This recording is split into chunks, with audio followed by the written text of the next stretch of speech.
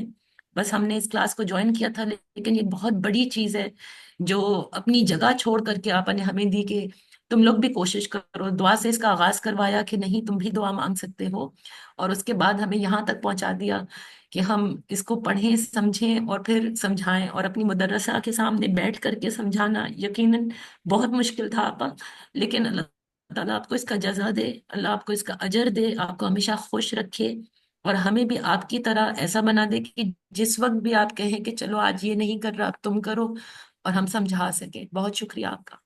جزاک اللہ حسن الجزا. نادیہ، مجھے تمہاری یہ نیکی کبھی بھی نہیں بھولتی. جب تم نے مجھے عمرے پر جا کے اور خانہ کعبہ کے سامنے سے مجھے فون کیا، مجھے وہ کال ہمیشہ یاد رہتی ہے کہ آپ نے ہمیں بتایا کہ یہ قرآن آپ بھی پڑھ سکتے ہیں اور آپ بھی سکھا سکتے ہیں. تو کبھی کبھی انسان نا اللہ تعالیٰ کو اپنی ایک نیکی کا واسطہ دے کر دعا کرتا ہے. تو آپ سب لوگ بھی نا آپ سے کوئی نیکی اللہ تعالیٰ کرا دے تو اس کے واسطے سے اللہ سے مانگا کریں. تو میں نادیہ تم سے بھی اور یہ میری ساری بہنیں، ان کی کوئی نہ کوئی ایک ایسی بات میرے ساتھ موجود ہے جو دل کو ایسا سکون پہنچاتی ہے، اور مجھے اللہ تعالیٰ کی رحمت سے بہت زیادہ مجھے امید ہوتی ہے کہ انشاءاللہ اللہ تعالیٰ ہم پر رحم کرے گا، اور اس نے اگر اتنے پیارے لوگوں سے ادھر ملا دیا ہے تو انشاءاللہ آخرت میں بھی وہ ہمیں اچھے لوگوں کے ساتھ انشاءاللہ ملائے گا. تو بہت شکریہ نادیہ، مجھے اپنی دعاؤں میں یاد رکھنا، اور اپنی ہر مدرسہ کے لیے آپ سب لوگ دعا کریں کہ اللہ تعالیٰ دنیا میں بھی عزت کے ساتھ رکھا ہے تو آخرت کی عزتوں سے محروم نہ کرنا، اور دنیا اور آخرت کی رسوائیوں سے اللہ تعالیٰ ہم سب کو اپنی پناہ میں رکھے. تو ڈاکٹر زبیدہ جبین میری بہت ہی پیاری چھوٹی بہن ہے، اور ہماری جماعت اسلامی کی ویمن ونگ کی وائس پریزیڈنٹ بھی ہیں، اور بچپن سے میرے ہمسائے میں رہتی ہیں. تو ماشاءاللہ انہوں نے اقبالیات میں اردو ادب میں پی ایچ ڈی کی ہے. ان کے والد گرامی ڈاکٹر رفیع الدین ہاشمی اس ملک کے بہت ہی مایہ ناز ماہر اقبالیات تھے. شاید ان جیسا اقبال کی عبور شاید ہی کسی کو ملا ہو. میری بڑی خوش قسمتی ہے کہ میں ان بہت ہی زیادہ پرخلوص سے گھرانے کی ہمسائے میں رہتی ہوں. اور تو میں نے آج زبیدہ سے ریکویسٹ کی ہے کہ دعا کے لیے آ جائیں، تو یہ اپنی بہت ساری مصروفیات چھوڑ کے تو آج ہمارے ساتھ ہیں. تو زبیدہ آپ دعا کر لیں. جزاک اللہ خیر. السلام علیکم ورحمۃ اللہ وبرکاتہ. میرا خیال ہے کہ بغیر کوئی بات کیے میں دعا مانگ لیتے ہیں مل کر. سبحان اللہ وبحمدہ سبحان اللہ العظیم. اللہم صلی علی محمد وعلی آل محمد کما صلیت علی ابراہیم وعلی آل ابراہیم انک حمید مجید. اللہم بارک علی محمد وعلی آل محمد کما بارکت علی ابراہیم وعلی آل ابراہیم انک حمید مجید. یا رب العالمین، تمام تعریفیں آپ ہی کے لیے ہیں. آپ نے میری کفایت کی، مجھے رہنے کو جگہ عطا فرمائی، مجھے کھلایا اور پلایا، اور آپ ہی کی ذات ہے جس نے ہم پر بہت احسان کیا، ہمیں دیا اور بہت ہی خوب دیا. یا رب العالمین، ہر حال میں ہم آپ ہی کی تعریف کرتے ہیں. اے اللہ، آپ ہی ہر چیز کے پالنے والے ہیں اور اس کے مالک ہیں، ہر چیز کے الہ ہیں. ہم آپ سے پناہ مانگتے ہیں کہ آپ ہمیں ہر برے کام سے، ہر بری چیز سے اور ہر پریشانی سے اپنی پناہ میں لے لیجیے. یا رب العالمین، ہم اس بات کا اعتراف کرتے ہیں کہ آپ کے احسانات ہم پر بہت زیادہ ہیں. اسی وجہ سے ہم آپ سے اس احسان کو بھی مانگتے ہیں کہ آپ ہمیں آگ سے نجات عطا فرما دیجیے. یا رب العالمین، آپ ہمیں توفیق دیجیے کہ ہم آپ کی ان نعمتوں کا شکر ادا کریں جو آپ نے مجھے اور میرے والد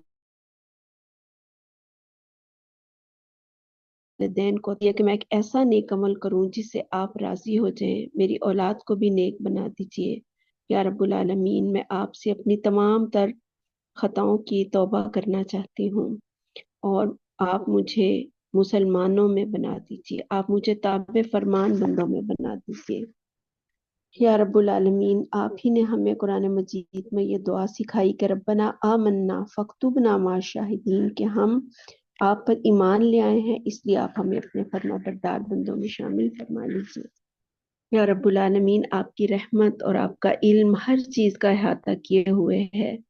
ہم آپ سے اپنے تمام تر گناہوں کی معافی مانگتے ہیں یا رب العالمین۔ آپ ہمیں بخش دیجیے، ہم پر رحم فرمائیے، کیونکہ آپ سب سے بہترین ارحم الراحمین ہیں یا رب العالمین۔ ہم نے آج جو قرآن پڑھا، جو تعلیمات دہرائیں، جن چیزوں کو ہم نے سمجھا، آپ ہمارے فہم میں اضافہ فرما دیجیے۔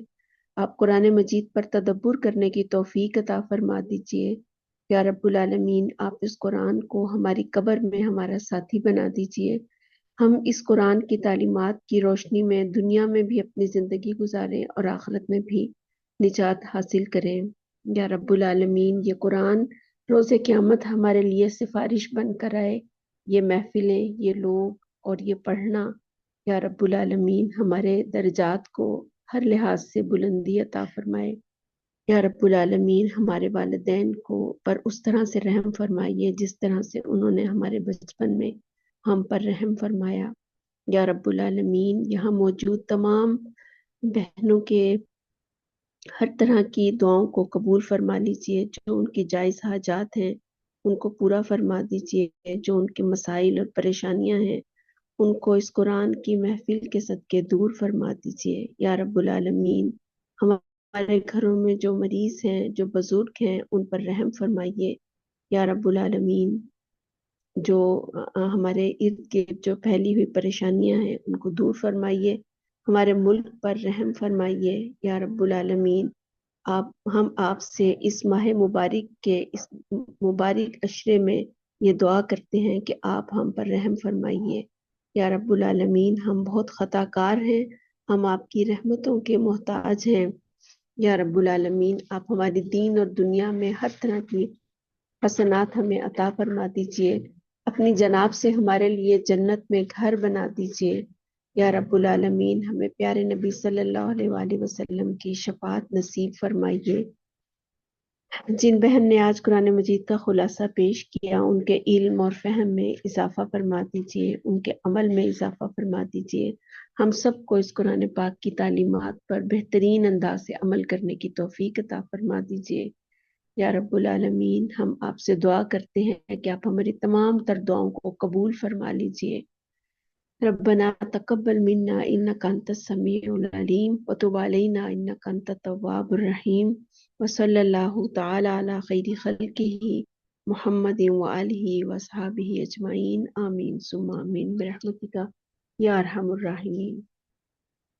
جزاک اللہ احسن الجزا۔ خوبصورت دعا کے لیے بہت شکر گزار ہوں زبیدہ، اور نادیہ اور زبیدہ، شبنم، اور سب سے زیادہ تہمینہ کے لیے شکر گزار ہیں اور دعا گو بھی ہیں۔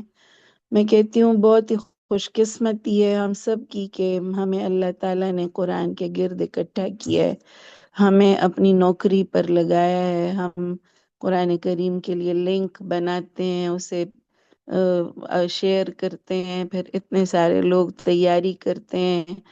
قاریہ شبنم وقار قرآن کی تلاوت بہت خوبصورت طریقے سے کر دیتی ہیں اور بہت ریگولر وہ اپنا وہ حصہ جو ہے وہ ادا کر رہی ہیں۔